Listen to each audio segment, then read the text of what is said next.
Privilégio mais uma vez poder declarar que não há outro igual ao nosso Deus. Começamos esse culto falando sobre um cântico novo que será cantado diante do Rei da Glória, do Rei das Nações. E enquanto isso não acontece, estamos aqui desse lado da glória, nos preparando para isso, fazendo o melhor que pudemos. E na medida das nossas posses e das nossas capacidades, a nossa oração é que Deus possa encontrar aqui aqueles que o adoram em espírito e em verdade. Terminamos uma série no livro de Eclesiastes e hoje a gente vai começar uma nova série, nas parábolas de Jesus no livro de Lucas. Eu vou explicar para as crianças aqui por que Jesus falava em parábolas. E eu queria que todos nós que somos crianças há um pouquinho mais de tempo prestássemos atenção, porque as parábolas elas são para a nossa compreensão se nós somos filhos de Deus. A ideia por trás das parábolas é falar sobre o reino de Deus, esse reino que nós dizemos viver nele, que nós nos submetemos a ele, entretanto que é tão mal compreendido diante das nossas falhas, das nossas dificuldades, diante dos desafios que temos no dia a dia. Então, que as parábolas de Cristo possam nos ajudar a encontrar a forma correta de vivermos no reino, fazendo parte desse reino de Deus. E a primeira delas está aqui no capítulo 5 do livro de Lucas. Se você puder abrir em Lucas capítulo 5.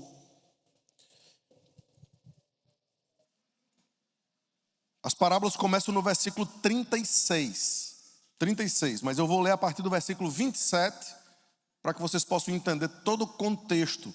E é assim que a gente chega mais próximo da compreensão do que o texto diz. Quando a gente pega as parábolas isoladas, tem muita gente dizendo muita besteira sobre as parábolas por aí.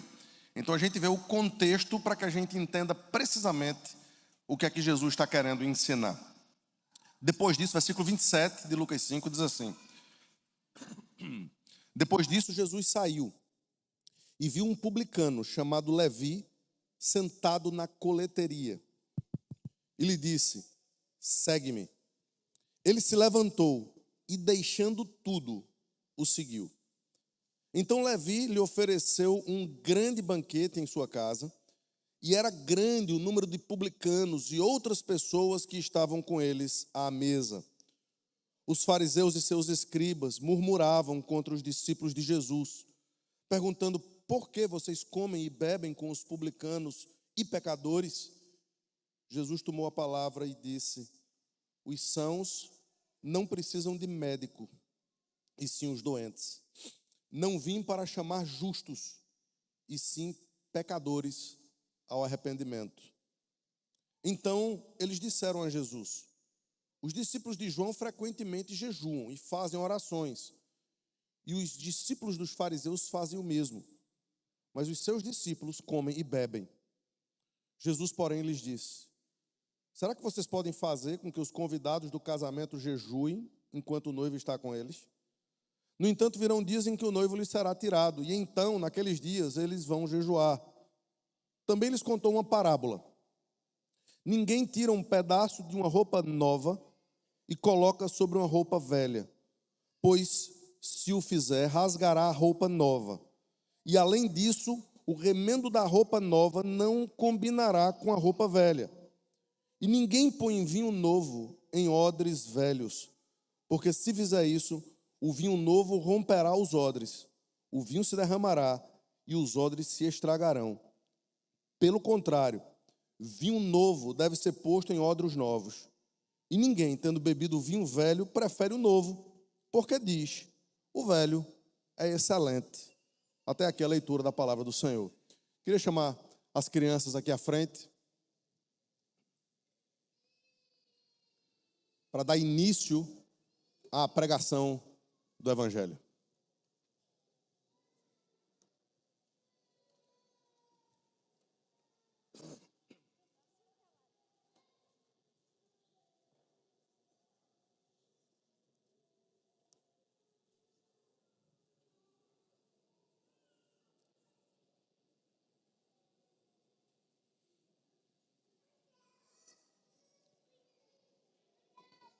Oi, crianças, tudo bom? Que bom ter vocês aqui de novo. Deixa eu ensinar uma coisa para vocês, porque a gente vai a partir de agora, ver muitas parábolas que Jesus contou.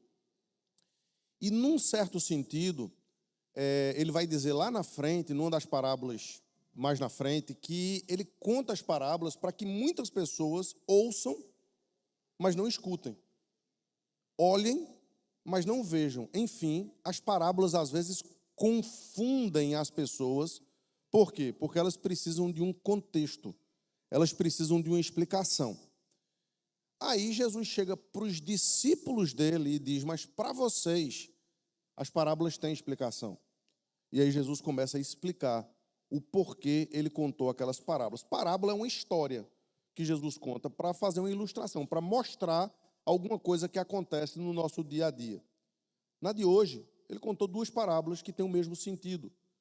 Ele contou uma parábola de você pegar uma roupa velha, imagina aquela roupa que a gente muitas vezes até gosta de usar, porque é velha mesmo e está bem fininha, bem gostosa no nosso corpo, e aí ela rasga. E a gente não quer se ver livre daquela roupa, porque ela cai tão bem na gente. A gente gosta, a gente já se acostumou com aquela roupa. Aí, antigamente, as vovós da gente pegavam um pedaço de pano novo, e costuravam as roupas velhas. Para quê? Porque a gente queria usar mais tempo aquela roupa. E muitas vezes o que acontecia é que aquela costura era forte, aquele pano novo era forte, e terminava por rasgar ainda mais a roupa velha. Jesus conta essa história aqui.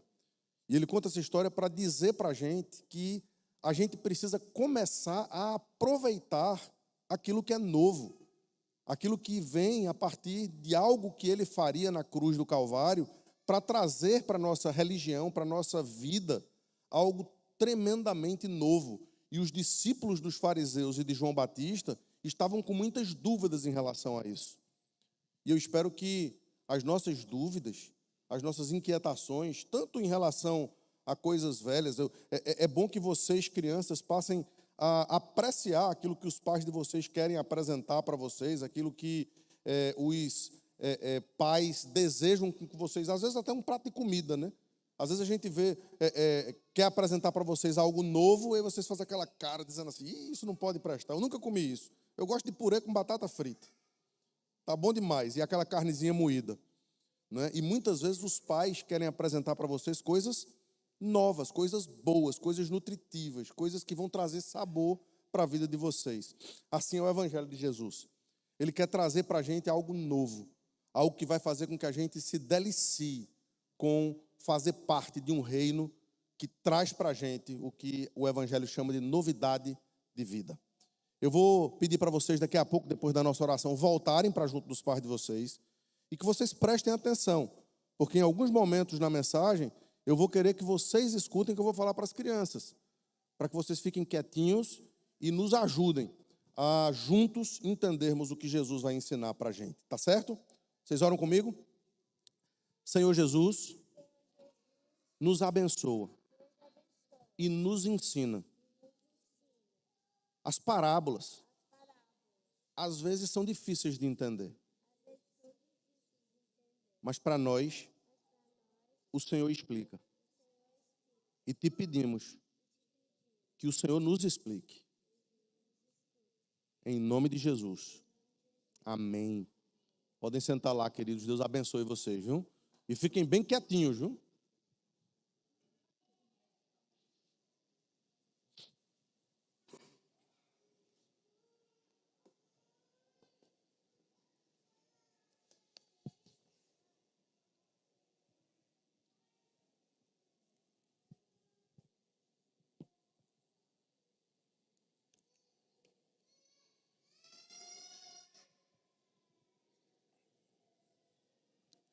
Queridos, se a pergunta chegasse para vocês da seguinte forma: o que é mais espiritual? O que é mais espiritual? Jejuar religiosamente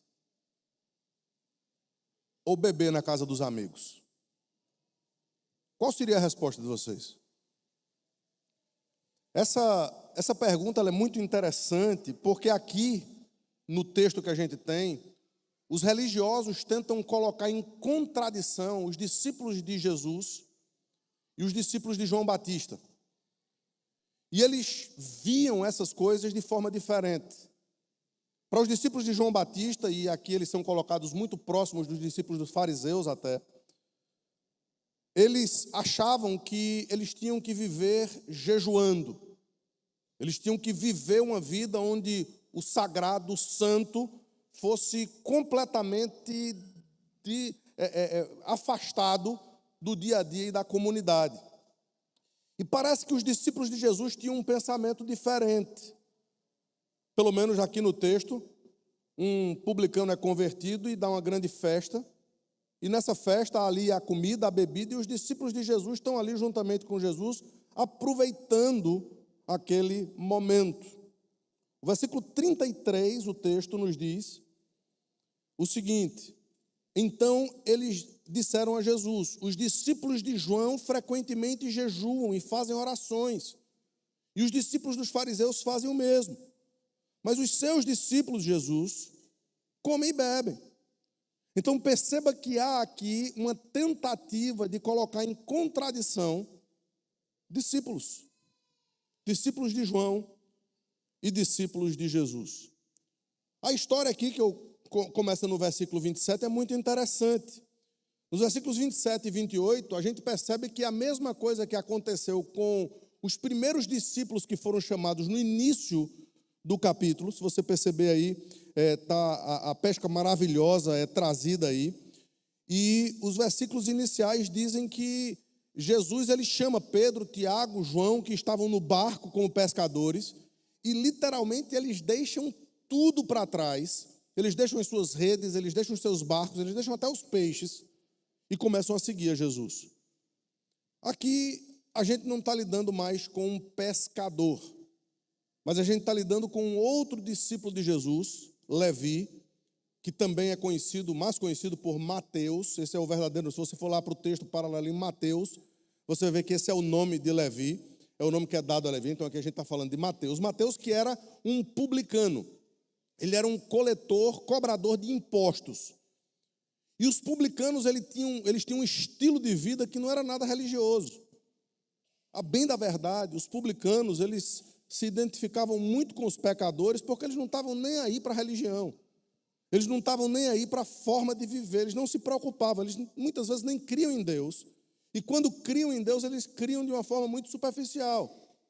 Então, para eles, a ética ela não era tão importante. É importante a gente ter isso como contexto aqui. Entretanto, nesse momento que Jesus chama Levi, que Jesus chama Mateus, ele faz exatamente a mesma coisa que os pescadores fizeram. Versículo 27, depois disso, Jesus saiu e viu um publicano, chamado Levi ou Mateus, sentado na coleteria. E lhe disse: siga-me. Ele se levantou e, deixando tudo, o seguiu. Ele faz precisamente com aquilo que lhe era peculiar, o mesmo que os outros discípulos fizeram. E logo de início aqui, queridos, a gente tem um ensinamento muito precioso para a gente. Seguir a Jesus é radical. Seguir a Jesus não significa que você vai deixar para trás tudo que você tem, tudo que você é, tudo que você possui. Mas o significado aqui é que você ganha uma nova realidade, que você ganha um novo reino, onde aquele reino anterior ele passa a ser roto, ele passa a ser velho, ele passa a não mais fazer sentido. E os crentes hoje em dia ainda não entenderam isso. Os crentes hoje em dia ainda querem aproveitar o máximo que podem esse reino daqui, e isso de forma pecaminosa, e não aprenderam ainda com os discípulos de Jesus que há muito a ser apresentado e aproveitado aqui, mas de uma forma nova, de uma forma onde o evangelho seja o centro de tudo aquilo que a gente faz. E eu disse que Mateus deixou tudo para trás. Mas a gente vai perceber que ele não deixou tudo. Havia algumas coisas na vida dele que ele disse: eu não quero deixá-los para trás. E é exatamente aqui onde a atitude de Mateus e a atitude dos religiosos faz uma diferença muito grande. Porque os religiosos acreditam que quando a gente se converte, vamos dizer assim, a gente tem que esquecer todo o nosso passado. Inclusive os nossos amigos, inclusive aquelas pessoas que caminharam conosco, inclusive aquelas pessoas que de alguma forma influenciaram para o bem ou muitas vezes para o mal a nossa própria vida. Mas Mateus ele se recusa a fazer isso e muito pelo contrário, ele faz uma festa como ele fazia antigamente. E agora ele não apenas convida os seus amigos, mas ele também convida para a festa Jesus e os seus discípulos. Versículo 29, o texto diz: Então Levi ofereceu um grande banquete em sua casa, e era grande o número de publicanos e outras pessoas. Em outros textos a gente vai ver o termo para outras pessoas aqui, literalmente pecadores, publicanos e pecadores que estavam com ele à mesa. Então há aqui algo que começou a irritar os religiosos. Há aqui algo que começou a não fazer sentido na mente de quem tinha uma tradição, de quem aprendeu de alguma forma que o religioso, aquele que segue a Cristo, tem que de todas as formas se separar completamente de tudo aquilo que se chama mundo. Não, é importante a gente entender algumas coisas aqui. É importante a gente entender que a concupiscência dos olhos, a soberba da vida e que o desejo da nossa carne, que faz parte do mundo em que nós vivemos, precisam de fato ser completamente deixados de lado, deixados para trás. É preciso nós entendermos que pecado precisa ser tratado como pecado, e a gente vai ver isso não apenas no sermão aqui, mas numa palavra que será dita depois para vocês, antes da gente ir lá para o nosso terreno. Entretanto, queridos, a gente vê aqui na atitude de Levi algo que está colocando em parafusos, que está colocando a loucura aqueles religiosos, porque ele, Mateus, também queria que Jesus encontrasse os seus amigos, aqueles que ele não deixaria para trás. E aqui a gente vê na resposta de Jesus, queridos, palavras que nunca serão compreendidas por aqueles que são meramente religiosos. Versículos 30 e 31. Os fariseus e seus escribas murmuravam contra os discípulos de Jesus, perguntando: por que vocês comem e bebem com publicanos e pecadores? Por que vocês interagem com essa gente? Por que vocês estão juntos de pessoas que não têm a mesma fé que a gente, que pensam diferente da gente? E Jesus, de uma forma magistral, responde. Jesus tomou a palavra e disse: os sãos não precisam de médico. Em outras palavras, vocês, fariseus, vocês, escribas, e aqui a gente precisa entender que ele estava falando diretamente com eles, e não necessariamente com os discípulos de João Batista. A gente vai ter que perceber essa diferença aqui, porque em alguma instância os discípulos de João Batista, eles estão sendo levados pelos religiosos, discípulos que seriam discípulos de Jesus, porque afinal de contas foi isso que João Batista veio fazer. Quando as pessoas vinham para João Batista e Jesus estava na área, João Batista dava um passo atrás e dizia: ele é o Cordeiro de Deus que tira o pecado do mundo. Ele é aquele que precisa ser seguido. Os passos dele são aqueles que nós precisamos correr atrás. Convém que ele cresça e que eu diminua. Portanto, o próprio João Batista havia ensinado isso aos seus discípulos. Entretanto, alguns deles carregavam uma tradição, carregavam uma forma de pensar. E agora os fariseus, aqueles que eram mais experimentados na fé, vêm para colocar minhoca na cabeça deles. Tanto é que em outro texto paralelo, são os próprios discípulos de João Batista, que vêm de uma forma diferente, mas vêm perguntar a Jesus: por que a gente jejua e vocês comem e bebem? Explica para a gente. A mesma pergunta, mas com dois corações completamente diferentes. E eu queria que você fizesse essa pergunta, queridos, como os discípulos de João Batista, e não como os escribas e fariseus. Eu queria que você se fizesse essa pergunta: o que é que Jesus ensinou ali a Nicodemos em João capítulo 3? Você precisa nascer de novo. Há uma carga de tradição que você carrega. E eu sei, queridos, que muitos que estão aqui carregam consigo, para chegar até aqui, uma carga de tradições e de seitas e de religiões e de ideias que são completamente diferentes. E eu queria que todos nós pudéssemos observar passagens como essa para entender o que é que Jesus nos quer ensinar com essa possibilidade de comer e de beber com os seus discípulos. Porque na prática, queridos, não havia diferença na essência doutrinária entre os ensinamentos desses dois grandes homens de Deus. Jesus disse acerca de João que ele era o maior homem que já pisou nesse mundo. E como eu disse há poucos minutos atrás, João disse que Jesus era o Cordeiro de Deus que tirava o pecado do mundo e que ele era que precisava ser seguido. A pregação do cerne do Evangelho estava no lábio dos dois aqui. Arrependam-se e creiam no Evangelho. Foi isso que João Batista pregou. Foi isso que Jesus pregou. Jesus nunca deixou de apontar para o pecado. Jesus nunca deixou de chamar as pessoas ao arrependimento. Mas seria sim possível encontrar diferenças, não na doutrina, mas em algumas práticas religiosas.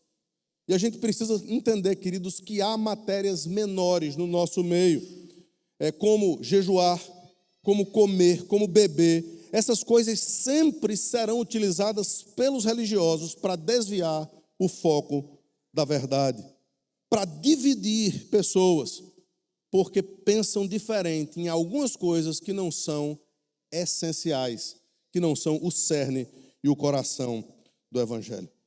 Me permitam citar alguns exemplos aqui. Se você conversar sobre alguns assuntos, até doutrinários, com John MacArthur, ou conversasse com o falecido R.C. Sproul, vocês iriam perceber que há diferenças entre os dois, nos pensamentos. Um é batista, outro é presbiteriano.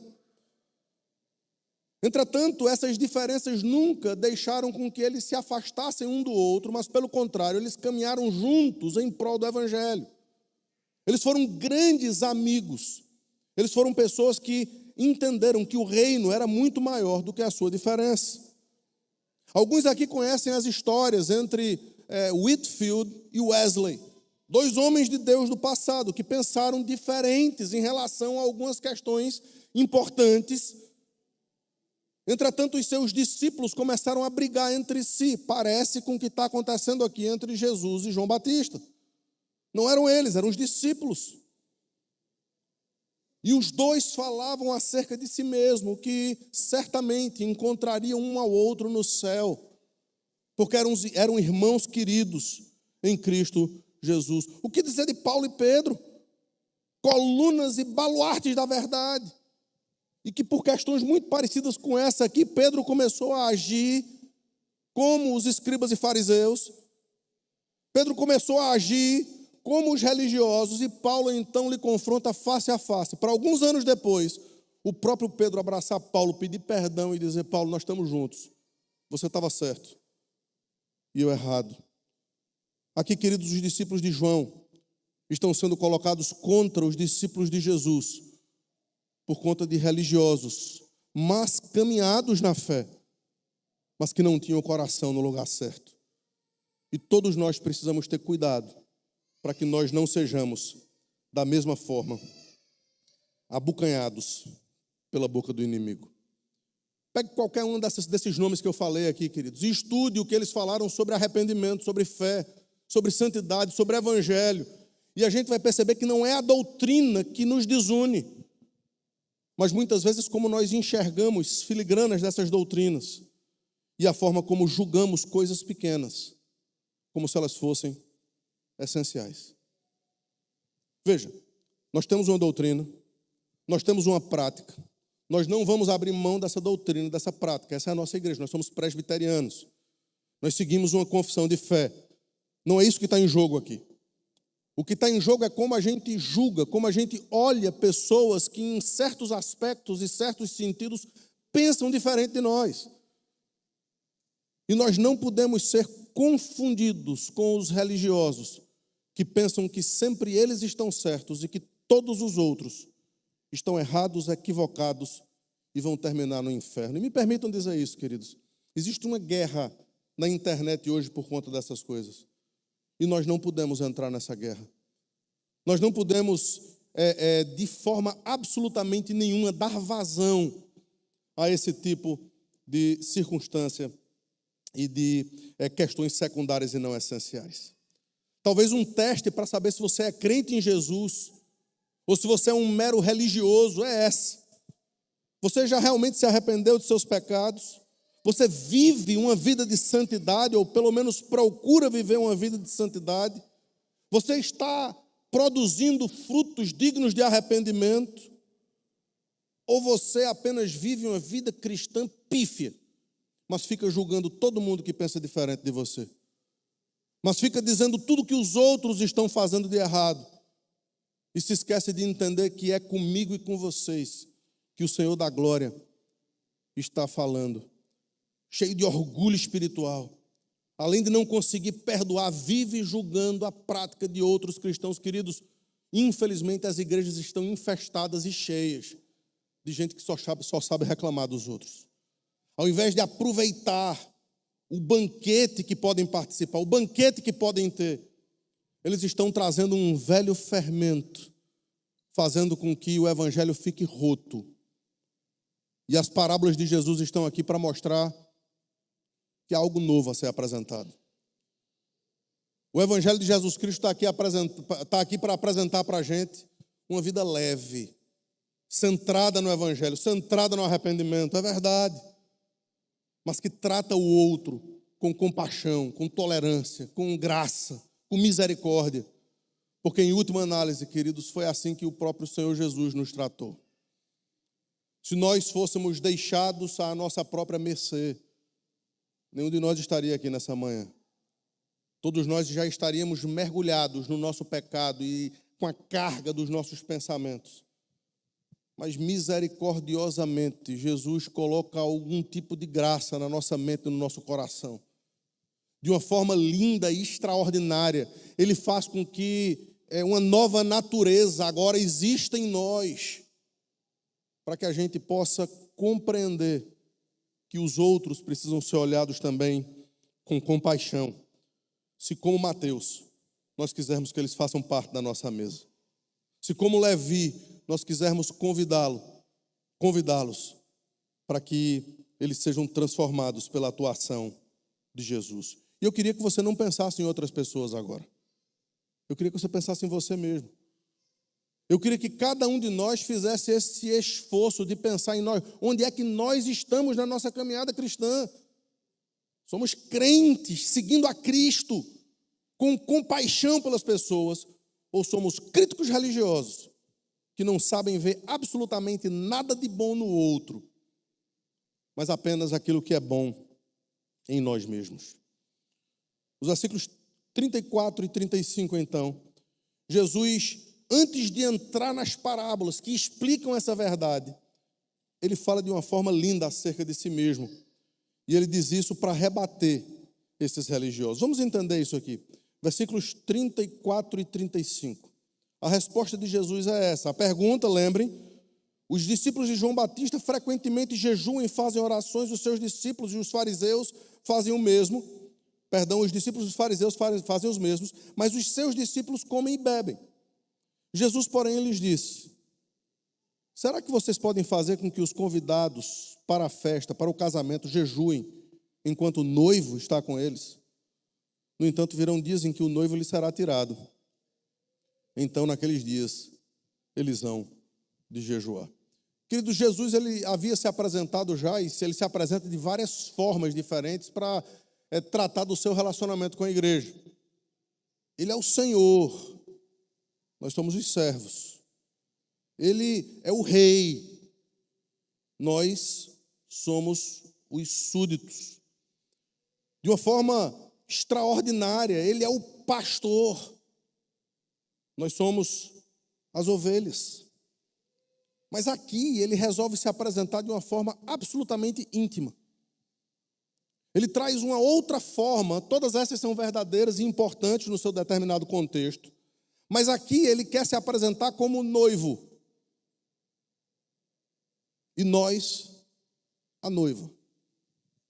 O noivo que entrega à noiva o seu nome, que paga da noiva os seus débitos, que encobre da sua noiva os erros, que coloca na sua noiva uma roupa nova, que traz para a sua noiva um cálice novo, e esses dois exemplos vão ser utilizados nas parábolas em seguinte. E um noivo que tem intimidade com a sua noiva. Em outras palavras, o que Jesus está dizendo é que com ele, a sua igreja vai ter intimidade consigo. Os religiosos querem afastar-se das pessoas. A cultura, queridos, infelizmente, muitas vezes no evangelicalismo dos nossos dias, é a cultura dos ídolos, dos ícones.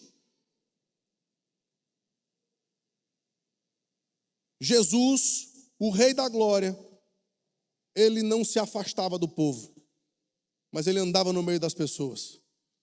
Na medida do possível, ele caminhava junto com as pessoas que precisavam, às vezes, até do seu toque, de um abraço, de uma palavra, de uma oração. Jesus, ele ensina, queridos, que o evangelho é completamente diferente de uma religião rota que estava sendo trazida não pelo judaísmo do Antigo Testamento, a gente vai falar isso daqui a pouco, mas pelos fariseus, pelos escribas, que estavam interpretando o Velho Testamento de uma forma totalmente legalista. O noivo promete amor eterno. E por fim, ao lidar com essa situação, queridos, ele desejava ver no seu povo a ternura e o amor encontrado nele, para que a gente, quando a gente estiver lidando com crentes que pensam diferente de nós em questões secundárias, saibamos tratá-los como irmãos queridos em Cristo Jesus. Se nós aprendermos essa lição, nós vamos crescer muito em relação à nossa fé em Cristo. Há muitos aqui, como eu disse, que são novos e que são inexperientes na fé, ou que trazem uma carga antiga de vidas religiosas que tiveram. Assim eram os discípulos de João Batista. Crentes, servos, discípulos, mas cheios de dúvidas, cheios de inquietações, cheios de interrogações, mas eles eram amados por Jesus e receberam de Cristo carinho, explicação e de presente aqui 2 parábolas para fazer com que todos pudessem entender o espírito meigo e tolerante do nosso Salvador. Bem como o que é que significa o novo do Evangelho. O que é que significa andar em novidade de vida. A primeira parábola, ele disse que seria tolo costurar um pedaço de pano novo numa roupa velha. E a segunda parábola seria um grande desperdício se colocar vinho novo em odres velhos.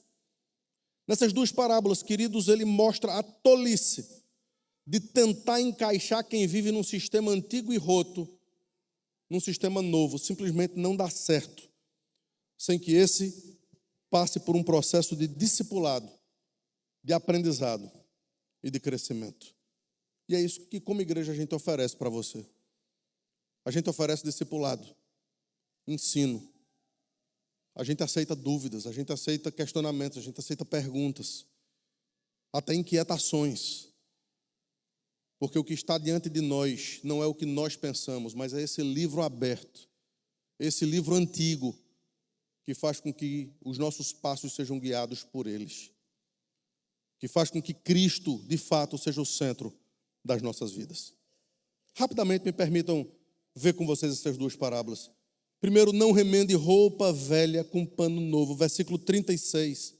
Também lhes contou uma parábola. Ninguém tira um pedaço de uma roupa nova para colocar sobre roupa velha, pois se o fizer, rasgará a roupa nova. E além disso, o remendo da roupa nova não combinará com o remendo da roupa velha.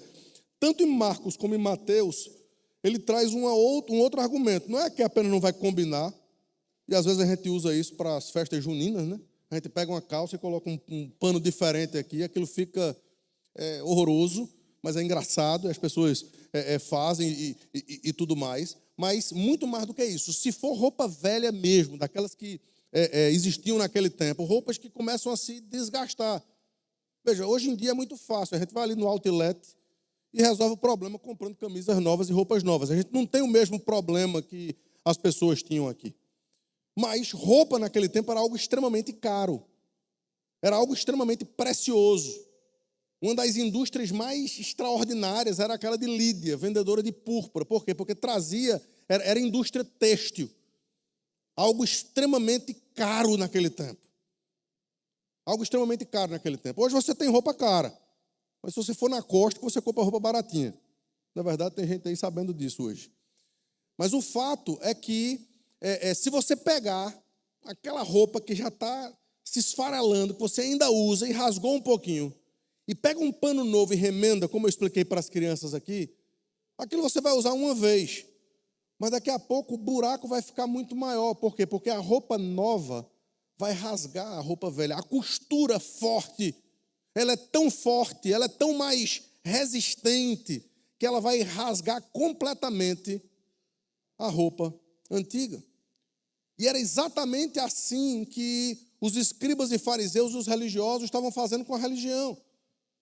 Eles queriam que as pessoas viessem de onde quer que elas vinham. Eles queriam que as pessoas viessem dos seus panos de fundo, dos seus backgrounds, das suas tradições, e que elas já estivessem completamente novas, vestindo roupas novas, como se tudo pudesse acontecer num estalar de dedos. E Jesus explica que não é assim que acontece. Jesus explica que, gente, isso aqui não é ciência exata. Às vezes a gente explica a coisa 2, 3, 4, 5 vezes e as pessoas não conseguem entender. Por quê? Porque não é matemática, gente. Isso aqui é ciência humana, isso aqui traz feelings, isso aqui traz gente, isso aqui traz passado, isso aqui traz história.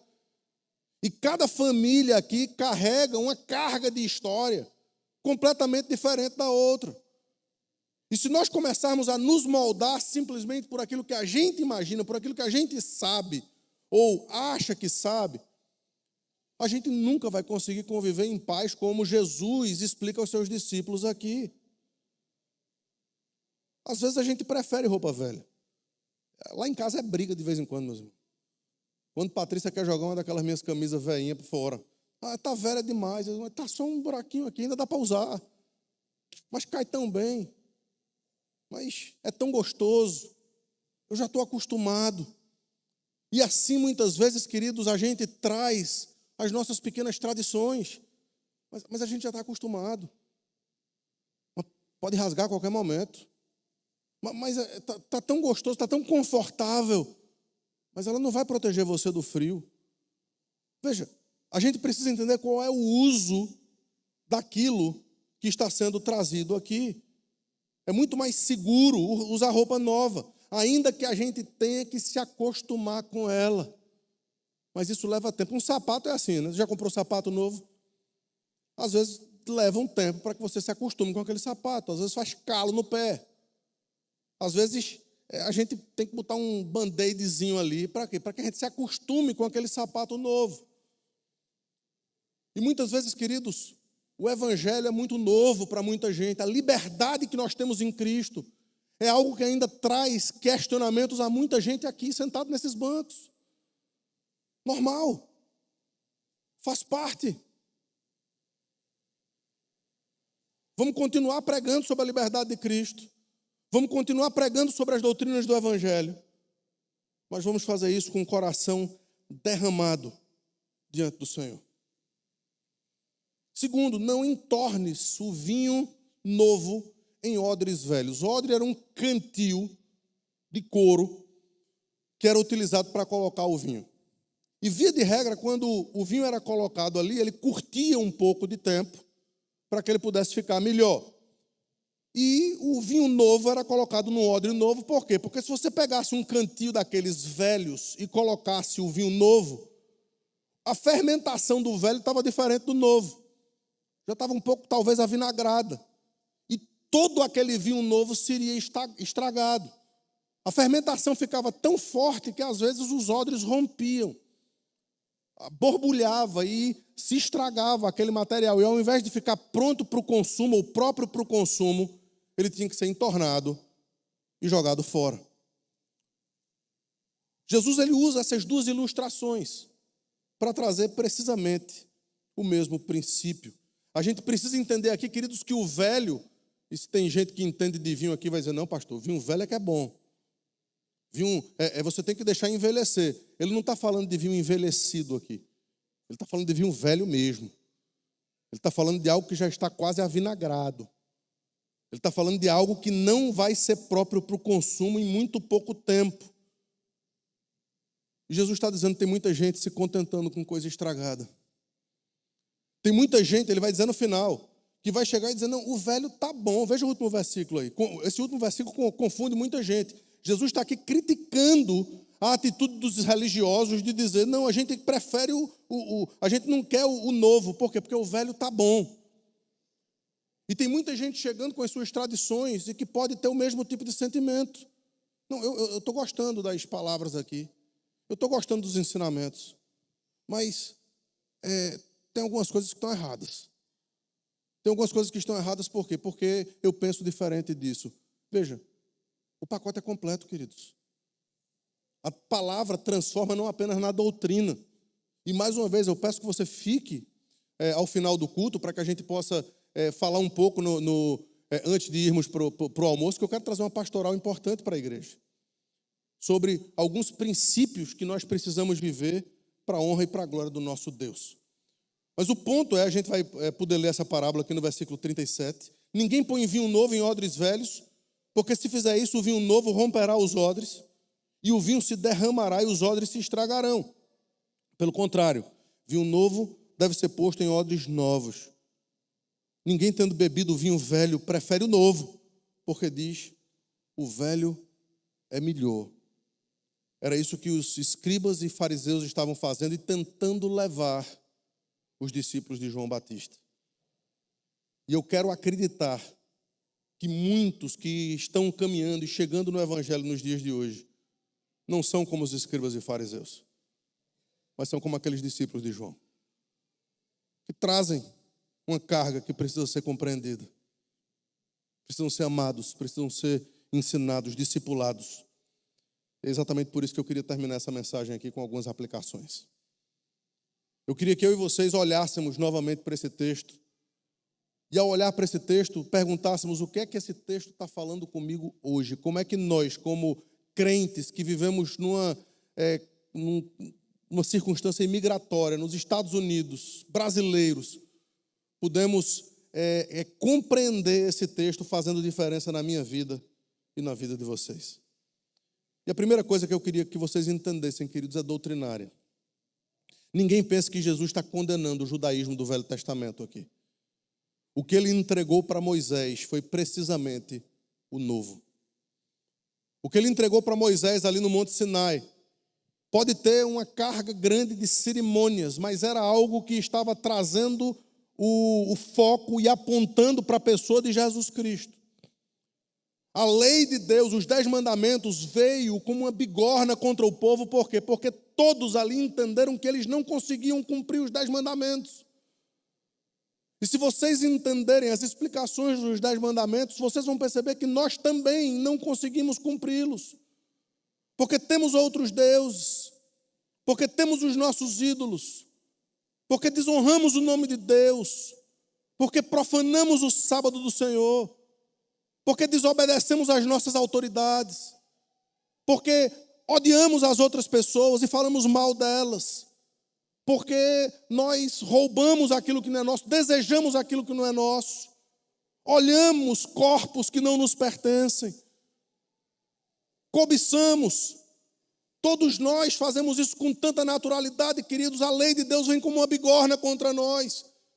Portanto, todo o sistema sacrificial veio para que as pessoas pudessem entender que sangue seria derramado, sangue inocente de animais que nada fizeram. Para que, alguns anos depois, o próprio Filho de Deus, de uma vez por todas, derramasse o sangue eterno, o sangue da eterna aliança, para que gente pecadora como eu e vocês pudéssemos ser cobertos com esse sangue, pudéssemos trocar de roupa com Jesus, pudéssemos ser substituídos por Ele na cruz do Calvário, quando Ele levou a ira de Deus por conta do nosso pecado, por conta das nossas injustiças. E nós recebemos a sua justiça, o seu perdão, a sua misericórdia, a sua glória. O velho aqui, queridos, muito pelo contrário, não é a religião entregue a Moisés, porque ela era cheia de graça e de perdão, mas sim a interpretação legalista dos fariseus. Veja só, enquanto Moisés abraçava os estrangeiros, os fariseus os chamavam de cães selvagens. Enquanto Moisés, os cristãos amam até os inimigos, os religiosos se deixam separar por coisas muito menores do que o evangelho. Tem gente se separando por questões escatológicas. Tem gente brigando por interpretações de alguns versículos difíceis de serem entendidos. Tem gente se separando por usos e costumes.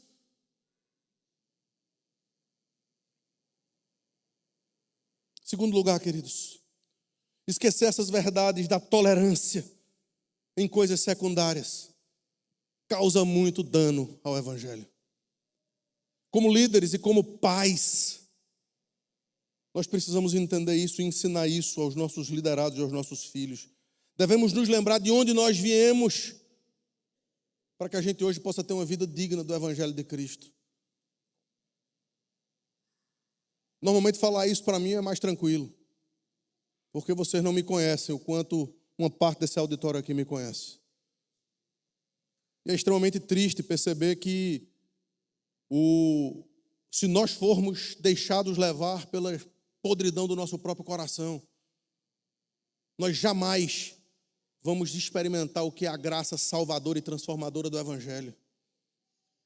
E se isso aconteceu comigo, e se isso aconteceu com muitos de vocês aqui, por quê? Muitos que já foram transformados pelo evangelho ainda continuam tão intransigentes em relação a algumas coisas relacionadas à noiva de Cristo. Veja, a gente não está falando aqui, querido, sobre uma instituição. A gente está falando aqui sobre a noiva do nosso Senhor e Salvador Jesus Cristo. Tem muita gente que abandona a igreja porque se decepcionou com homens e com a instituição. E eu quero propor que isso é um erro muito grave, porque quando você abandona a noiva, o noivo não vai ficar satisfeito com você. Quando você abandona aquilo que ele ama, ele se apresentou aqui 2 vezes assim: eu sou o noivo, ela é a noiva. Eu sou o noivo e ela é a noiva. Usos e costumes, datas religiosas, interpretações de práticas religiosas. Por que não? Governo da igreja, jejuns, formas de batismo. Você vai para Hebreus capítulo 5 e vai ter uma lista ali de coisas que as pessoas já discutiam, e todas essas estavam lá. Todas essas estavam lá, há 2000 anos atrás. E tem gente achando que descobriu a Coca-Cola no deserto, a última, geladinha. Tem gente achando que agora eu já sei de tudo. 2000 anos de história, e de disputa, e de debate, e de gente que se ama, mas que morreram pensando diferentes, mas que ainda assim se amavam porque entendiam que o evangelho era um só. Agora tem gente dizendo: não, esses não são irmãos. Esses não são irmãos. Queridos, esse não pode ser o nosso evangelho. Para que a igreja de Cristo seja novamente amada pelo seu povo, por entender que o próprio povo faz parte dessa igreja. Devemos sim entender o que a Bíblia diz e ter as nossas convicções muito sedimentadas na palavra. Eu disse, a gente vai falar um pouco sobre isso na pastoral. Mas os irmãos queridos que ainda pensam diferente de nós não serão tratados como infiéis por conta dessas diferenças. Eles não serão tratados como inimigos do evangelho por conta dessas diferenças. Os fariseus colocavam os discípulos de João Batista contra os discípulos de Jesus. E eu quero dizer isso pela última vez, queridos. Aqui há muitos irmãos recém-convertidos, vindos de seitas. E se aqueles que são mais experimentados na fé não entenderem que isso é um processo, farão um grande mal à alma desses irmãos. Sejamos pacientes, amorosos, Estamos aqui para ensinar. Estamos aqui para aprender. Estamos aqui para trocar experiências. Mas como única fonte última de verdade, sendo esse livro que nunca será velho para nós. Aqui, queridos, as suas dúvidas, as suas incertezas, as suas fraquezas, os seus questionamentos são muito bem-vindos, porque nós queremos crescer juntos para a honra e para a glória do nome do Senhor. Afinal, nós teremos um dia uma roupa novíssima, comprada pelo sangue que foi derramado na cruz do Calvário, onde as roupas rotas e sujas pelo pecado e pelo sangue das nossas próprias ações vão estar de uma vez por todas encravadas como já foram naquele madeiro no qual o Filho, o Rei da Glória, pagou o preço por nós. É por isso que tantas vezes ao descrever o céu, não é que a gente vai todo mundo viver de branco lá o tempo inteiro e cantando em coral, mas é uma ilustração de que espiritualmente falando, nós estaremos num novo paraíso. No paraíso passado, nós estávamos nus. Mas no paraíso que está por vir, nós estaremos vestidos pelo sangue do Cordeiro. Nós estaremos completamente pagos, de uma forma absolutamente linda. E usando aquela roupa gloriosa, o próprio Rei da Glória trará para nós um vinho novíssimo, eterno, para que nós possamos aproveitar a eternidade na sua presença. Queridos, eu estou aguardando por esse dia. E eu espero que todos vocês estejam aguardando por esse dia também. Mas no que cabe a gente precisa aprender a viver esse momento na expectativa desse dia. E a gente pode vivê-lo de uma forma muito mais parecida com o que aquele dia vai ser. Quando a gente entender que Jesus não veio para os justos. É isso que ele diz nessa passagem. Se você acha que ele veio para os justos, se você acha que ele veio para aqueles que estão prontos, eu quero dizer mais uma vez para você, como já disse várias vezes, você está na igreja errada. E a porta ainda está aberta para você. Mas se você acha que ele veio para pecadores, para gente que precisa ser tratado como os amigos de Mateus, de serem recebidos às nossas mesas, para que Cristo possa fazer parte da vida deles. Então você está na igreja certa. Porque aqui nós somos pecadores. Mas somos pecadores redimidos pelo sangue do Cordeiro. Porque aqui nós somos imperfeitos. Mas estamos sendo aperfeiçoados de glória em glória. Para que naquele dia glorioso, todas essas diferenças, todos os usos e costumes, possam, de uma vez por todas, ser colocadas no altar de Cristo e queimadas pelo fogo do inferno, para que nós possamos aproveitar de uma forma linda e extraordinária a eternidade na presença de Jesus. Que esse evangelho, o evangelho novo, novidade de vida, que a paz de Cristo, que excede todo entendimento, possa de fato falar no nosso coração e tocar nas nossas almas, até que venham as bodas do Cordeiro e o fim dos nossos dias. Vamos orar e pedir a orientação do Senhor. Senhor Deus, nós te pedimos que o Senhor aplique no coração do teu povo essa palavra. Te pedimos, Senhor Deus, que se há em nós religiosismos, legalismos, se há em nós qualquer tipo de não compreensão da liberdade que nós temos em Cristo, nós te pedimos que o Senhor tire do nosso meio. Te pedimos também, Senhor Deus, que não haja anarquia, que não haja a compreensão de liberalidade, que não haja a compreensão de libertinagem, mas que haja corações sinceros na tua presença, desejando se arrepender dos seus pecados e andar em novidade de vida. Eu te peço que, como Rei da Glória que és, o Senhor possa mandar o teu Espírito Santo para fazer com que o nosso coração esteja aberto e os nossos ouvidos atentos àquilo que o Espírito diz à igreja. Por isso que nós oramos no nome de Jesus. Amém.